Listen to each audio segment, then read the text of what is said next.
Zaf nak sebut tentang lakonan Rami Malek. Oh my god. Assalamualaikum dan juga salam sejahtera. Hai, kembali lagi ke Zaf Vlog. So, hari ni Zaf nak buat sedikit review tentang filem Bohemian Rhapsody.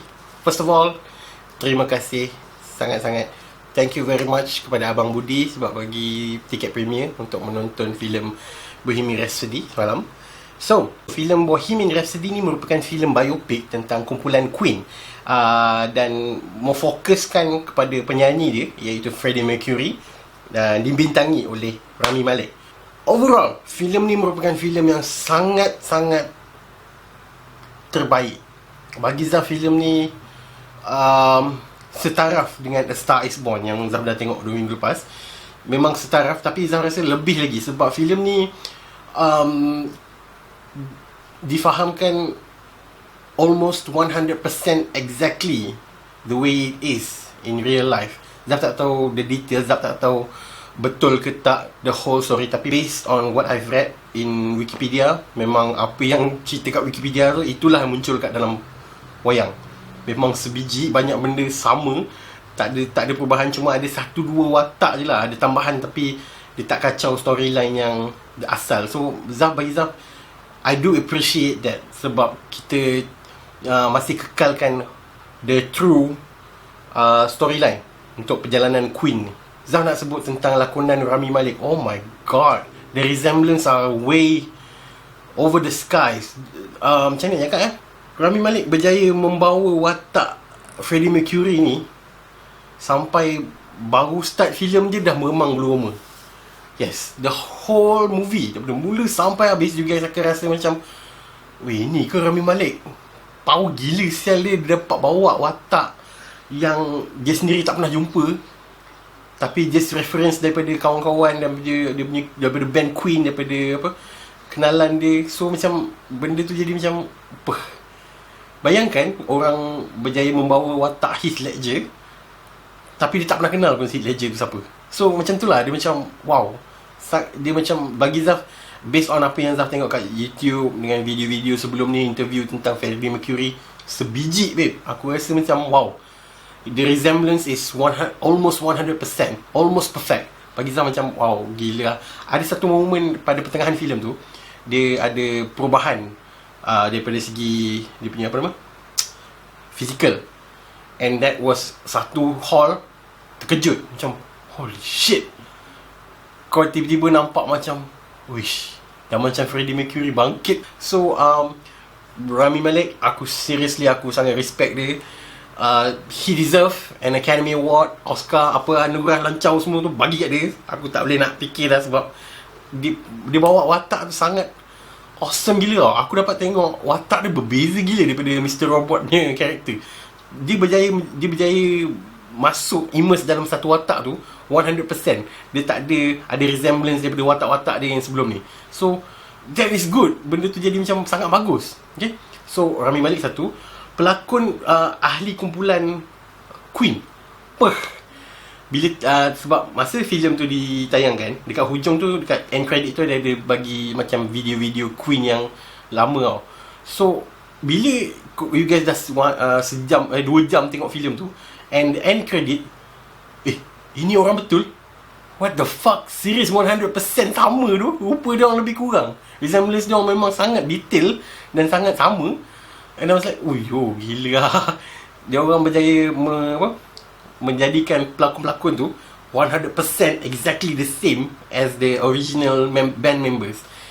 And dalam filem ni, okay, let's talk about the perception of everyone was talking about. First of all, everyone was bashing Rami Malek sebab dia kata dia tak sehebat Sacha Baron Cohen ke apa tak, alah, yang pelakon cerita Borat semua tu kan. Sebab asalnya pelakon Sacha Baron Cohen, macam mana sebut dia kan, Sacha lah, dia dapat watak tu dulu, but then tak tahu macam mana, ada masalah ke apa ke, dia ditolak. Dia tak tahu dia tarik diri ke ataupun dia ditolak dan digantikan oleh Rami Malek. Masa tu memang furious gila, semua orang macam backup Sacha Baron Cohen. And I was like, what? Kenapa korang make a big deal of it? Korang tak tahu pun Rami Malek ni boleh perform ke tak, boleh bawa watak tu ke tak, tapi still bash Rami Malek kan. And I was like, fuck y'all. Rami Malek memang 100% respectable dalam filem ni. Kau tak boleh nak brain. Okay, that was it. Tu first, I don't give a fuck Sacha Baron Cohen pergi mampu kau nak cakap dia lagi power, dia lagi hebat berlakon ke apa kan. Tak ada. Kau yang apa, lepas peluang. Rami Malek take the chance and blew it and did it awesomely. And selain daripada tu, ramai yang mengatakan Sacha belah sebab filem ni focused on Freddy sahaja. Dia tak ada nak explore benda-benda lain. Salah, benda tu tak ada. Aku tak rasa what the film is 100% about Freddy. Freddy, yes, is the main character of the film, but then the side character, the bandmates are also the main character. Sebab dalam perjalanan dia orang daripada zaman college sampailah Live 8 tu, ada banyak lagu yang dia orang explore, dan setiap daripada seorang tu was given credit of each and every song. Memang lagu ni daripada dia ni, lagu yang popular ni lagi daripada dia orang. It was well balanced. Setiap band members tu mempunyai satu screen time yang sangat mencukupi, dan memang you guys boleh dapat rasakan the chemistry between the four of them, 4 orang band members Queen. And I was like, wow, best gila kau dapat rasa chemistry dia. Yes, Queen adalah band yang suka bergaduh di antara dia orang, tapi dia orang melengkapi each other. Benda ni jadi masa hujung, dia nak sampai ke hujung filem tu, Freddy mengakui dia buat apa, solo album semua tu tak macam dia buat dengan Queen. Sebab Queen ada drummer dia yang sentiasa bangkang, ada yang sentiasa tolong tambah, jadikan lebih unik lagu tu. So benda tu lah, dia orang saling melengkapi dalam band tu. And I was like, yes, benda ni sangat best. Dan tolak ke tepi ni tu, aku dah rasa memang sangat boleh dibagi pujian untuk band members itu. This is the right film about music and about band, biopic punya band, dan dia melengkapi satu genre yang sangat penting, iaitu percintaan. Holy shit, aku tak expect, aku tak tahu background Freddy ni macam mana, aku tak tahu. Dan filem ni reveal tentang asal usul Freddy daripada dia kecil sampai lah dia besar. Aku tak tahu pun yang belakang-belakang tu macam, dia ni macam ni, dia ni macam ni. Wow, serius lah, aku tak pernah tahu benda ni. So benda ni memang complete, filem ni memang complete cerita tentang from the beginning to the end of Freddie Mercury, dan kisah percintaan dia dengan Mary Austin. And I was like, oh, itulah the pure love. Even though Freddie Mercury sangat popular disebabkan dia dia adalah artis, lebih kurang one of the artis yang reveal that he is gay, or lebih kurang macam bisexual lah. Dia suka lelaki dan dia suka perempuan, dua-dua dia layan. So masa aku tengok ada Mary Austin, macam, oh dia pun suka, oh dia bi, dia bukan gay. So macam, oh okay, selama ni aku ingatkan dia gay, but then dia adalah bisexual, dia suka perempuan juga dulu. Dan itu adalah wife dia yang pertama, Mary Austin. And I was like, itu adalah kisah percintaan yang sangat pure, yang sangat kau rasa macam, oh, warm hearted gila tengok. Even though dia ada partner yang baru, partner yang gay dia, but then dua-dua tu saling melengkapi Freddy. Dalam filem ni dia menggambarkan macam tu. I don't give a fuck tentang kontroversi Freddy, tentang apa yang pernah berlaku dia masa zaman dulu-dulu semua tu kan. But then dalam filem ni memang portray the good side of Freddy. Memang banyak gila dalam filem ni. How lonely he was as a musician, how fucked up his life bila band members dia ada family, ada anak, tapi dia macam dia tak ada. So macam how lonely it was kan. Duit ada banyak semua tu, tapi benda-benda macam ni tak ada. So macam it's kind of sad bila tengok filem ni kan. So selain daripada tu, oh yes, let's talk about music tentang filem ni. Zaf rasa masa permulaan filem sampailah hampir ke 70% daripada filem tu, you guys takkan dapat a full song. Maksudnya Zaf tak adalah full song 3 minit. At least bagilah dalam 30 second tentang lagu tu kan. Tapi tak, lagi sikit. Setiap lagu tu sangat sekejap snippet dia. Semua lagu dekat 70% awal tu sekejap-sekejap. Kau jadi macam, alamak, tak puas hati, kenapa lagu-lagu ni tak keluar kan. But then after 70% tu, that's the main part of this film. Menjadikan you guys one of the greatest hits from Queen ditayangkan masa tu. And holy shit, ending ni sangat awesome gila.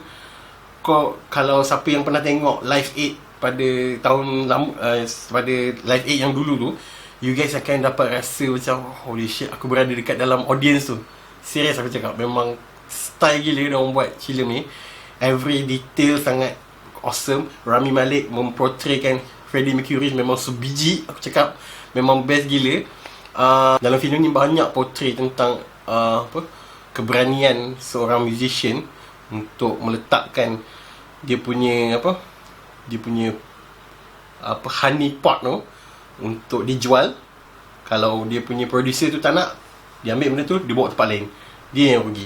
Benda tu jadi macam how business mindednya diorang ni, macam mana diorang dapat jadikan lagu diorang tu salah satu lagu yang sangat top dalam dunia, kan? So villain dalam filem ni memang rasa macam, kau rasa macam nak penombok ke tak?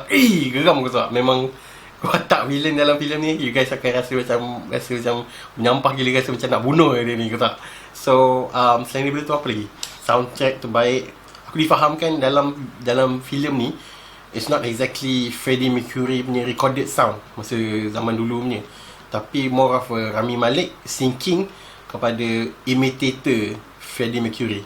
Yang dekat YouTube dia ada macam imitator Freddie Mercury, suara lebih kurang, dan dia cuba mixkan benda tu, jadilah dalam filem ni. But then untuk soundtrack, dia tak pakai yang dalam filem, dia pakai yang original music yang digunakan, music yang dihasilkan oleh band asal, bukan dalam filem ni. So it was a good thing kau dapat tengok dekat filem how they mix it up untuk jadikan filem, dan the soundtrack bagi yang the original soundtrack. Okay, so aku rasa tu juga dah 15 minit aku bebel pasal filem ni. Overall memang best gila. Kalau you guys adalah peminat Queen, memang patut pergi tengok. Kalau you guys bukan peminat Queen pun, you guys akan datang tengok dan rasa macam banyak elemen, banyak input dan banyak pengajaran dalam filem ni. So filem ni akan keluar pada 8 November. Pergi tengok dekat Powergam. Dah tengok apa pandangan you guys tentang filem Bohemian Rhapsody? Tinggalkan komen kat bawah. Jangan lupa untuk like, share dan juga subscribe ke channel Pure Pixels. Dan jumpa lagi pada Zaf Vlog akan datang. Thank you.